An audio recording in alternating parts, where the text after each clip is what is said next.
Bonjour Charlotte. Shalawin. Ça va, Christophe, ce que j'en dis? Ça va, oui, très bien. Très bien. Bonjour les amis sur Internautes. YouTube, internautes. Putain, je vous dis bonjour, bonjour. Bonjour, miaou. Miaou. Salut. Voilà. Et tu aimes les chats sphinx? La chalaille, si tu aimes les chats sphinx, la chalaille. Voilà. Tu aimes pas les chats sphinx? La quand même un chalaille. like. Tu t'en fous des chats sphinx? La chalaille. Ça t'a fait rire? La chalaille. Ça t'a pas fait rire? La chalaille. Donc le premier livre que tu as lu, c'est quoi? Alors j'en ai lu 4. Alors j'ai pas lu beaucoup. En fait j'ai lu un livre, Ouais. j'en ai écouté un autre et j'ai lu 2 mangas. Wow, ouais. Mais alors 2 mangas, dont je parlerai plus tard, mais qui valent la peine d'être lus. Qui valent la peine d'être lus. Tu veux que je te parle de mon premier livre? Ouais, bah ouais, c'est parti. Et après, en fait, il y aura une vraie séance manga, quoi. Ah bah c'est ça, parce que moi j'ai aussi lu un livre cette semaine. Déjà là, donc j'ai commencé One Piece, je l'avais prédit dans une vidéo précédente, et ben là c'est parti, j'ai attaqué. On est dans le cheminement à la recherche du One Piece. Ça fait, avec son souris, t'as dit ça fait un peu. Ça doit faire des petits Ouais, effets à moi ouais. avec Broken Dance. Yeah. Vas-y, c'est parti, premier livre, faut que ça démarre. Faut qu'on Alors démarre. le premier livre, il est très particulier parce que c'est le premier... Je sais pas comment expliquer. C'est la création d'un prix littéraire. Ok, Et donc il est le premier à avoir reçu ce prix. ok, Voilà. Donc c'est le prix du livre d'espionnage. ok. Et pas du prix du livre d'espionnage. Prix du roman d'espionnage. Et alors il est très particulier parce que ce prix, il est décerné par des anciens des services. Ok. Donc des Donc anciens des vrais espions. des vrais anciens Des vrais espions qui des jugent anciens des vrais romans- espions. des anciens, ok. Donc ces types-là, donc qui jugent un roman d'espionnage. Donc Donc ils jugent plutôt bien. c'est ça. Ils savent En de tout cas, quoi ils ils savent de parlent. quoi ils Ouais. parlent. Et donc c'est un bon, il y a prix littéraire et prix littéraire, quoi. Donc là quand même pour moi c'est un gros prix. Un gros prix. Donc celui qui a reçu pour la première fois le prix du roman policier, du roman d'espionnage, pardon. Enfin, oui, enfin, oui, donc il s'appelle Lorsque tous trahiront, Lorsque tous trahiront, de Pierre Olivier. Pierre-Olivier. Alors c'est une coédition d'une part entre la Manufacture des livres, que je suis, et c'est pour ça que j'ai pu lire ce livre, et une maison d'édition qui s'appelle Confidente, avec un K, et qui est plus sur de la non-fiction et justement en rapport avec des trucs comme ça, politiques, policiers, bref, etc. Dans ce domaine-là. Dans ce domaine-là. Noir, mais non-fiction. C'est j'ai bien compris. Je ne me suis pas super étendu sur le truc, parce que plus sur... Bref. Lorsque tous trahiront, Lorsque tous trahiront, de Pierre Olivier. Pierre-Olivier. Donc c'est un livre d'espionnage qui se situe dans un contexte vraiment bizarre. Il fallait oser, quoi. Il fallait oser. Donc c'est écrit à la première personne. Et le personnage principal, ça se passe en 1945. C'est un Français qui collabore avec le régime nazi. Un collabo. Un collabo, exactement. Et en fait, ça se situe dans le milieu de la France collaborationniste. Il y a Jacques Doriot, donc chef de file des collabos, qui vient d'être assassiné. Et donc le type, là dont je ne me rappelle plus le nom, donc le héros de l'histoire, le sergent secret, qui va faire une enquête pour découvrir qui a tué Jacques Doriot, quoi. Ok. Et donc il va enquêter dans les milieux collaborationnistes. Et là, il va se rendre compte qu'il y a, comme c'est toujours le cas dans ces milieux-là, des agents, donc des Français, qui ont décidé de collaborer avec les nazis, mais qui revendent des informations aux Américains. Ok. Voilà, donc là on est vraiment dans le pur roman d'espionnage. Et je pense que, alors à chaque fois j'avais ce filtre vraiment dans la tête. Je me suis dit, voilà, ça a été lu et apprécié par des vrais espions. Ils sont vraiment Ouais, ils sont vraiment. dans la sécurité. En sécurité, c'est pas les vigiles de leader. Et ne critique pas les Lidl, dédicace Non, à Paris. dédicace à ceux qui travaillent debout. Donc voilà. Et donc j'avais tout le temps ce filtre quand même. Et donc du coup en lisant, je me suis dit pourquoi ces mecs ont apprécié. Et en fait, je pense que si ça avait été un prix du livre d'espionnage grand public, qu'ils aiment les gens, le grand public, bah, c'est Jason Bourne, MI6, tu vois, c'est... tu vois, les trucs grand public avec des courses-poursuites, des explosions, des cascades en moto, etc. Donc là, il n'y a pas ça. Il n'y a pas ça. C'est calme. Alors, c'est à la fois tendu et posé. Ok. C'est-à-dire pas que explosif. c'est pas explosif. Il y a des phrases courtes, donc il y a du rythme. Il y a du rythme, mais il n'y a pas de cascade, il n'y a pas d'explosion, il n'y a pas de truc de... Pareil, dans les bouquins, dans les trucs. Alors, souvent, l'espionnage, c'est dans les films. Mickey Rourke, beau gosse, James Bond, tape des super meufs. Et là, lui, tape une meuf, c'est une grosse allemande. Tu vois, Oui, mais il est malade. non, mais c'est vrai. Tu vois, en fait, si tu veux, il prend vraiment le contre-pied. Le contre-pied de Des l'agent. clichés, Ok. ouais, c'est ça, des clichés sur De les l'agent agents secret. secrets. Et en ça, c'est vraiment intéressant. Ouais. Et au-delà de ça, bah, il y a bien sûr ce milieu, la France collaborationniste, donc qui est évidemment qui est dégueulasse. Mais là, on est dans l'histoire dans l'histoire, si tu veux. Et puis un petit peu. Alors c'est difficile, hein, arriver à se mettre dans la tête de ces gens-là. Quels sont leurs idéaux, pourquoi ils trahissent. Ça, La désillusion aussi jusqu'en 1945. Donc c'est bon, l'Allemagne, elle a perdu la guerre, il n'y aura jamais de Troisième Reich, etc. Et donc ces gens-là qui y croyaient, bah, où ils en sont. Tu vois, des Français qui espéraient tellement une Europe nazie qu'ils ont été dans le camp de l'ennemi, tout ça. Et en fait, il n'y aura pas. Et qu'est-ce qu'ils font de leur désillusion, tout ça. Donc, ouais. Alors, c'est pas le bouquin de... Moi, je suis pas... Déjà, je suis pas au espionnage, souvent, je comprends rien. Si t'attaques, on comprend toujours des trucs, on m'explique, je comprends jamais rien. Là, j'ai compris, je crois. Donc, c'est pas macabre, on va dire, hein, franchement.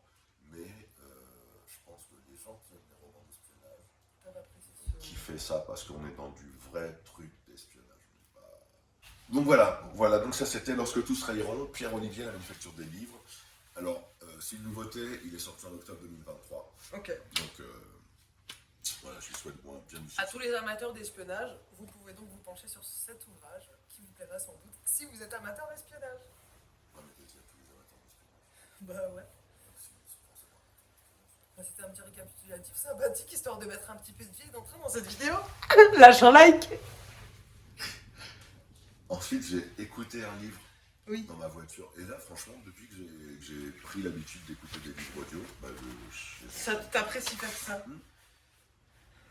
Et donc, j'ai écouté écouté L'Étoile du désert de Michael Connelly. Et donc, Michael Connelly, si tu veux. Michael Connelly. Donc, c'est un grand nom du roman policier américain.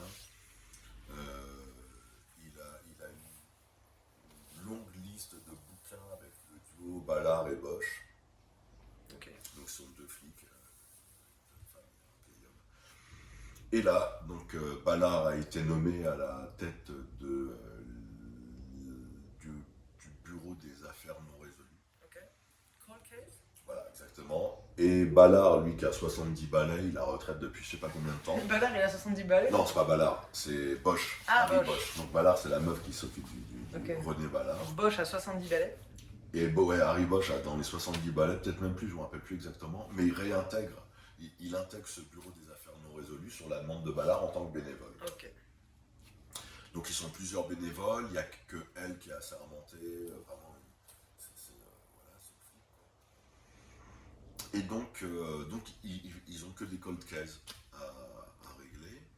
Et donc lui, elle le met sur un cold case où il doit élucider le crime suivant. C'est la sœur d'un sénateur qui a été assassiné. Et il doit enquêter sur ça pour découvrir qui est le coupable. D'accord. Mais il se trouve que dans les différentes affaires qu'ils ont à traiter, il y en a une sur laquelle lui, il était quand il était dans la police. Okay. Et qu'il n'a pas réussi à élucider à l'époque. Ok, il reprend une ancienne affaire qu'il a déjà Alors, traitée. justement, en fait, elle lui a pas été attribuée. Mais forcément, quand il voit qu'il y a ça, il se dit, mais ouais, il a envie, quoi. Ouais, ça lui Et rappelle des souvenirs. donc il travaille sur deux affaires en même temps. Ok. Et donc, c'est un petit peu ce qui fait l'intérêt de l'histoire. Alors, évidemment, pour les gens qui sont des amateurs de Michael et qui aiment beaucoup Ballard et Bosch, bah, ils vont kiffer comme ils ont fait tous les autres avant. Et pour ceux qui ne connaîtraient pas, bah, c'est intéressant justement qu'il y ait deux histoires dans une, quoi. Il y a deux enquêtes dans une, enfin deux enquêtes dans le livre en fait. Et puis là encore une fois, on est aux antipodes du roman policier d'action, etc. Parce que bah, voilà, le flic, il a 70 balais, donc il ne fait pas des courses poursuites, etc. Il n'y a pas des bagarres de ouf. C'est un enquêteur pépère. Alors c'est pas non plus Hercule Poirot, tu vois. C'est un truc entre les deux. Mais j'ai bien aimé. Je sais pas. Et maintenant, bah, on va parler de manga. Mangaka. Non, de manga. Manga, alors. Il est constamment obligé de me reprendre comme si c'était mon père. Waouh. Pas mal, regardez la tête qu'elle a cette enfant. Same, je le ressens tellement. J'aimerais alors que... Regardez bien. Dites en commentaire si vous trouvez qu'on se ressemble. Dites-le en commentaire. Est-ce que vous trouvez qu'on a un énorme front tous les deux? Oui, dites-le en commentaire. Donc là, Vas-y, c'est quoi, je commence moi parce qu'il est un peu long, je vais mettre un peu de vas-y. rythme. Donc là, lui, il a lu 2 mangas, moi j'en ai lu un, donc je l'ai Dans l'ordre, teasé. parce que je suis un peu malade. Je l'ai teasé, donc One Piece tome 1. One Piece, beaucoup de gens connaissent l'histoire, moi je la connaissais pas, bon je connaissais le nom de Luffy bien sûr, donc là on découvre Luffy. Luffy est petit, Luffy est un petit garçon. Il rêve littéralement de devenir pirate. Quand il voit le capitaine Shanks et ses acolytes revenir au village, il dit oui Shanks, moi je veux devenir pirate avec toi. Il dit non petit, reste petit, t'es trop petit. Ok, il a un petit peu le seum, ensuite il fait quoi? Il mange un fruit. Ensuite, il fait quoi? C'est le fruit du Goum Goum, un fruit qui te rend un pouvoir. Tu deviens tout élastique, mais vraiment très très élastique, genre très élastique. Mais petit bémol, quand tu manges ce truc, tu pourras jamais nager de ta vie. Ah, Chiant, le mec il veut devenir pirate. Ok, il est élastique, mais il peut pas nager. Il dit ok. Bref, le capitaine Shanks il part, il dit fiston, toi, je te donne mon chapeau. Celui-ci là. Ce fameux chapeau en paille. Le fameux chapeau en paille. Okay. Et il dit tiens, on se retrouvera plus tard au sommet de la piraterie. Le petit, il est comme ça, il est triste parce qu'il n'a pas pu partir avec ses amis les pirates, mais il dit un jour je deviendrai le roi des pirates et je trouverai le One Piece. C'est le trésor, c'est un trésor des pirates caché que tout le monde veut depuis des années. C'est le suprême trésor des pirates, tu vois. Et donc, tu vois cette petite scène, donc tu vois quand il mange le fruit, machin, et ensuite tu revois, on arrive 10 ans plus tard. Donc le moment où Luffy décide de partir en mer, quoi. Il décide de prendre sa petite barquette. Ses petits tongs, son petit chapeau que Shanks lui a passé 10 ans plus tôt. Et il part à la conquête d'une aventure. Et donc il doit se former un équipage. Donc il tombe sur des petits amis, il sauve un petit Kobe, machin. Il va taper la vieille Ursula, là. Une grosse piratesse qui va traiter ses pirates. Il attaque, il les tue, il en chope un. Ensuite, il va libérer Zoro, bim bam boum, avec un mec avec une main de hache, tchac tchac comme ça, Luffy, alors qu'il est tout petit, c'est élastique, ouais. En fait, genre, c'est un petit gamin, tu vois, genre, il a, je sais pas, 20 ans. Et en fait, donc il tombe sur des gros baraques, il en a un, il a un manche de hache là qui sort de là, et genre sa main là c'est une hache, tu vois. Et Luffy, il le tue, tu vois, genre il le terrasse, tac tac, avec ses petits pouvoirs, et donc voilà, tu vois comment ça se fait son premier fois, je crois que tu perds, il trouve Zoro du coup. Qui est un méchant emprisonné par du coup le capitaine à la main de hache, et voilà, donc en gros on va pas raconter toute l'histoire parce que ça risque de faire long. Mais donc le jeune Luffy part à la conquête du One Piece, et il trouve les premiers membres de son équipage. Et la suite dans le tome 2. Kawaii Kawaii Ben. Et ça va, t'as bien aimé? Ouais, ça va, j'ai bien aimé. Ouais. Après, je suis pas une grande... Moi, je suis quelqu'un... C'est pas... Comment dire? Je n'ai pas vraiment d'avis parce que je n'ai pas beaucoup d'expérience dans le domaine manga, ni dans la littérature. Mais après, en soi, l'histoire m'a plu. C'est pas dessiné, c'est pas les plus... On va dire, c'est pas les dessins les plus recherchés, je pense, dans le monde du manga. Mais pour moi, simple amatrice, ça me convient parfaitement. J'arrive à déterminer les personnages et ce qu'ils font, leurs actions, s'ils sont en train de se battre, de marcher ou de nager, donc cela me suffit amplement. C'est des bonhommes patates avec Ouais, voilà, c'est ça. Quand c'est une femme, tu vois que c'est une femme, quand c'est un homme, tu vois que c'est un homme. Quand il y a une table, tu vois que c'est une table. Voilà, donc bientôt le tome 2, le résumé du tome 2, je pense que je prends pas trop de risques. Il est tout le temps dénigrant. Non, ouais, ça me fait marrer. J'ai hâte. Je me mets à la place du mec en face. Quoi? Quand c'est une femme? Ça se voit que c'est une femme, quand c'est un homme? Je vais vous montrer un petit peu. Ça se voit que c'est une table, ça doit être génial. Ça, c'est le petit Luffy. Ok. Je vais tomber là. Voilà, on voit clairement que c'est un bateau. Je veux dire, les dessins sont très beaux. Non, mais ce que je veux dire dans ce sens-là, tu vois, là, le petit garçon, hein, il est sympa, il est cool. Bref. Ah là, ça, c'est Alvida, elle s'appelle Ursula. Avant, j'ai dit Ursula. C'est Alvida la massue. Regardez. c'est elle. Frottez, misérable, je ne veux plus voir un seul grain de poussière. Elle a l'air vraiment effrayante. Enfin bref, je laisse passer au... J'espère que les chroniques de Charlotte vous plaisent. Si vous voulez plus de chroniques, lâchez un like. Bien sûr. Mais en fait, c'est sympa le fait d'avoir mis directement des Ah, je suis un génie, je veux dire. j'envoie, voilà, ceux qui connaissaient pas One Piece comme moi par exemple. Et toi, quels sont les mangas actuels? Alors moi évidemment, manga, je connais rien. Raconte pas ta life, parle du manga. Pardon. Spy Family tome 3. C'est beaucoup, c'est cool. Donc on connaît l'histoire. Donc Twilight, qui est un espion international, c'est pas grave. Sa fille, elle doit s'infiltrer, mais sauf qu'elle entend pas. Elle entend, elle est télépathe en fait, elle entend, mais elle est nulle à l'école et elle doit faire partie des meilleurs sujets de l'école pour pouvoir approcher le fils du président du pays. Voilà. Donc, donc lui, il a dû avoir une famille parce qu'il n'en avait pas, donc il s'est marié avec une femme, donc, dont il ignore qu'elle est tueuse à gages. Ils ont tous les deux une fille qui est télépathe et dont ils ignorent. Adopté une fille donc, qui est télépathe, dont ils ignorent qu'elle est télépathe. Et donc, la fille et la maman elles-mêmes, ignorent que lui c'est un agent secret. Donc voilà, famille atypique s'il en est. Et donc le premier volume, il présentait ça, mais il était plus sur le héros principal, de Twilight. Le deuxième volume était plus sur la petite fille, Yor. Non, Anya, pardon. Et le troisième volume est plus sur la maman. Okay. Yor, donc. Yor. Alors, la maman, dont le frère est justement lui-même un mec des renseignements, un truc comme ça. Okay. Et alors, ça démarre sur ça. C'était un petit peu le cliffhanger du tome 2, ce frère qui est dans les renseignements. Parce que tu dis, ouais, mais si capte que Twilight, c'est un espion et tout, c'est chaud, sa mission est en ballot et tout. Et donc, ça démarre sur ça, et c'est pas super intéressant. Moi, ça m'a pas semblé super intéressant au début. Je me suis dit, bon, bah voilà, tome 3, je vais déjà décrocher. Ça arrive, quoi. Et après, on revient sur l'école, là, avec la petite dans son école, et j'ai re-accroché, quoi. J'ai re-accroché, j'ai bien aimé. Et en fait, la couve, c'est la maman, Yor. Et le début, c'est la maman et son frère. Et après, on revient sur le personnage d'Anya, qui est quand même mon préféré. Okay. Et finalement, j'ai bien apprécié. Okay. Alors, la jaquette, c'est normalement, elle est belle dans le style manga, donc ça, c'est bien vendeur. Et donc, à la fin du truc, elle réussit à avoir une étoile. Donc, il y a des étoiles, soit que tu peux avoir à l'école, soit que tu peux avoir par tes bons résultats scolaires, soit parce que tu as fait des choses extraordinaires, genre sauver la vie de quelqu'un. Okay. Elle, il se trouve que justement, elle a sauvé la vie de quelqu'un et tu as gagné une étoile. Et donc, elle reçoit une étoile, et pour la féliciter d'avoir acheté une étoile, ils vont genre à la SPA pour adopter un chien. Okay.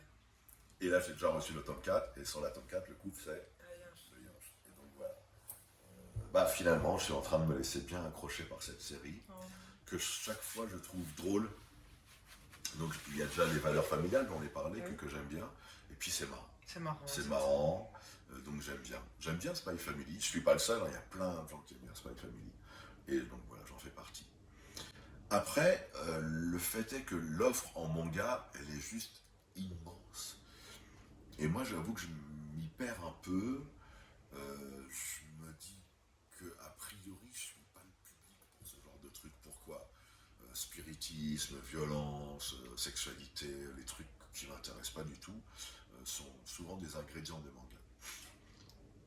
Or, on m'en a recommandé un, connaissant ma partialité sous ce rapport, Le Sommet des Dieux, qui est un manga qui parle d'alpinisme. Ouais. Or, le truc, moi je ne suis pas non plus un alpiniste, tu vois. Mais je me dis, bon, pourquoi pas, je vais aller à la bibliothèque, je vais demander s'ils l'ont, ils me le réservent, je le prends, je le lis, et je kiffe. Alors là, on est dans plus un roman graphique, quoi. Plus un roman graphique, mais cependant un manga, donc qui est dessiné par un mangaka, du nom de Jiro Taniguchi. Jiro Taniguchi. Et alors, il a une histoire assez extraordinaire, ce manga, parce que, en fait, c'est l'adaptation d'un roman. Donc, ça s'appelle Le Sommet des Dieux. Je ne me rappelle plus comment ça se dit en japonais. De toute façon, je le prononcerai certainement très mal.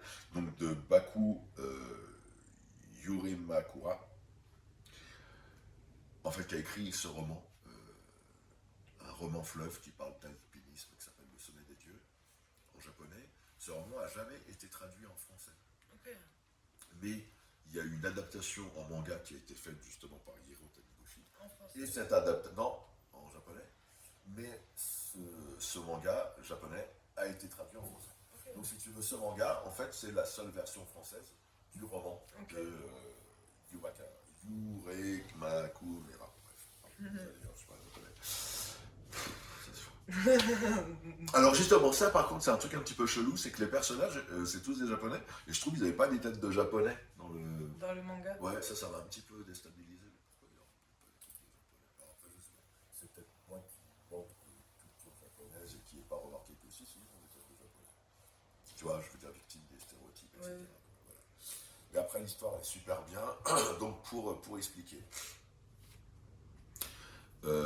Dans l'histoire de l'alpinisme, il y a toujours un petit peu cette quête d'être le premier à Découvrir ou faire telle face, ou telle face, ou telle face.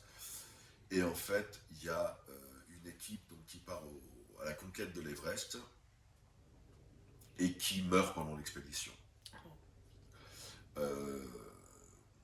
Des années après, il y a un alpiniste qui est à Katmandou, donc au Népal, donc là où il y a l'Everest, et il va dans une boutique d'occasion pour genre acheter du matos et tout.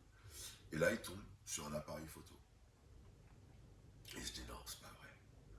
Il regarde et tout, et il l'achète. Et en fait, c'est l'appareil photo de l'équipe qui est partie. de l'équipe.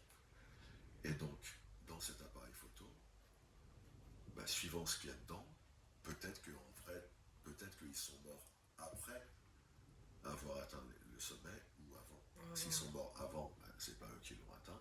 S'ils sont morts après, même s'ils n'ont pas pu le faire reconnaître officiellement parce qu'ils sont morts, ce sera quand même eux qui l'ont atteint le sommet. Donc ça, c'est l'histoire du bouquin. Ok, ça a l'air grave intéressant. C'est super intéressant. Tu me le prêteras? Je l'ai pris à la bibliothèque, donc tu pourras l'emprunter à la bibliothèque. Alors, comme dit, moi je suis pas alpiniste, j'aime bien la montagne quand même. J'ai jamais fait d'alpinisme, mais j'ai fait un petit peu d'escalade, donc j'aime ça. Il y a des super beaux dessins de montagne, quoi.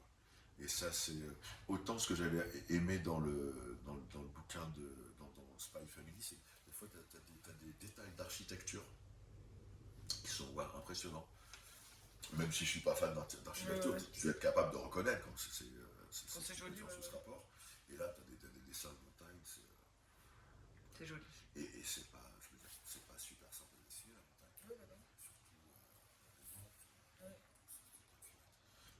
Et puis l'histoire, en fait, là, le premier tome, c'est des présentations de grimpeurs, d'alpinistes. Mais c'est vraiment bien, il y a 336 pages. Gros truc. En plus, un grand format, 27 sur 18, un truc comme ça. Ok. Grand format, c'est pas le petit format comme ça. Voilà. Donc grand format, ce qui est bien, c'est que du coup, tu apprécies d'autant les plus dessins, les dessins. Et puis, tu as du texte au début et à la fin, des photos. Donc des traducteurs, de l'auteur, de l'éditeur qui raconte l'histoire du livre, quoi. Okay. Donc il y a 5 tomes. Okay. Ça, c'était le premier, j'ai bien apprécié. Merci à Julien qui me l'a recommandé. Merci Julien. Et puis je vais lire les autres. Bah ouais, j'en parlerai. Et c'est tout ce que j'ai lu cette semaine. Mais c'est déjà très grosse bien. Semaine, ouais. Grosse semaine et en plein déménagement, donc ça prend du temps. On vous accueillera bientôt dans un nouveau décor, ça va être génial. Ouais, franchement, ça va être bien. Normalement, ça va changer un petit peu et puis peut-être. Mais quoi que ici, c'est bien. Hein. Ah oui, ici, c'est Dites-nous en commentaire. Dites-nous en commentaire. Lâche un like. Lâche un like. Si tu n'aimes pas le décor, lâche un like. Lâche un like. On va se quitter sur ces belles paroles. Ouais. T'as quelque chose à rajouter? Écoute-nous, moi, parce que on a passé un très bon moment comme d'habitude. Ouais, plein de joie et plein de bonne humeur. Ouais. J'espère que tu ne seras plus malade. Ouais, j'espère que vous avez bien apprécié. Lâchez un like si c'est le cas. Sinon, non, mais c'est dommage cette idée de course au like. Ouais, non, moi, je me dis à chaque fois, on ne fait pas des records de vues. Ça va entre 100 et 300, enfin un petit peu moins que 100 pour les premiers. Et je me dis simplement, voilà, s'il y a 2-3 personnes qui ont kiffé, ça suffit. Ça fera peut-être ça plus. Suffit. Nous, on est déjà 2 à avoir kiffé. Si on ça. a encore 2, ça fait 4. Et si on a 10, ça fait 12. Ouais. Il est très bon en maths en plus d'être d'être bon en littéraire. Voilà. Et alors là, généralement, quand je viens chez toi, je vais faire pipi quand j'arrive. Ouais. Je ne l'ai pas fait. Tu vas y aller quand on aura terminé. C'est ça. Ah voilà, mais on vous laisse parce que sinon il va faire pipi sur mon Ce serait canapé. dommage. Gros bisous. On s'embrasse pas. Non, Et mais on qu'il dit, est malade, on se check à dans demain. 15 jours. À dans 15 jours, ouais. Ouais, à dans 15 jours. Au revoir. Au revoir. Au revoir tout le monde.